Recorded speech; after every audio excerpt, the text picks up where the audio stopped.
میرے آقا نے فرمایا کل امتی یدخلون الجنہ، میری سب امت جنت میں داخل ہوگی، الا من ابا، سوائے اس بندے کے جو سرکشی کرنے والا ہے، سوائے اس آدمی کے جو بے فرمانی کرنے والا ہے، سوائے اسے جو انکار کرنے والا ہے، اس بندے کے علاوہ میری ساری امت جنت میں جائے گی۔ پوچھنے والوں نے پوچھا قیل ومن ابا یا رسول اللہ، میرے آقا وہ سرکش کون ہے، وہ انکاری کون ہے؟ میرے آقا نے فرمایا من اطاعنی دخل الجنہ ومن عصانی فقد ابا، جس نے میری فرما برداری کی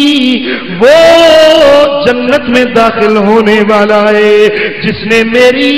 فرما برداری کو چھوڑ دیا، جس نے میری سنت سے منہ موڑ لیا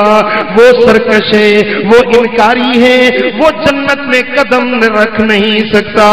ارے جنت تو اس کے لیے ہے جو مدینے والے آقا کے در کا غلام ہے۔ ان اللہ خلق الجنت لمن اطاعہ وان کان عبدا حبشیا،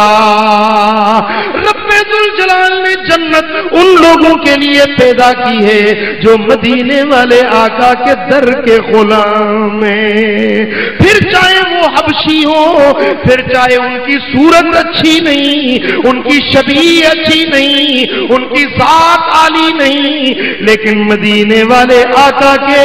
در کے غلام ہیں تو وہ جنت کے حقدار ہیں۔ وَإِنَّ اللَّهَ خَلَقَ النَّارَ لِمَنْ عَصَاهُ، رب ذوالجلال نے جہنم ان لوگوں کے لیے پیدا کی ہے جو میرے آقا کے در کی بے فرمانی کرنے والے ہیں، حضور کی سنت کو چھوڑنے والے ہیں، جہنم ان کے لیے پیدا کی گئی۔ پڑھیے صلی اللہ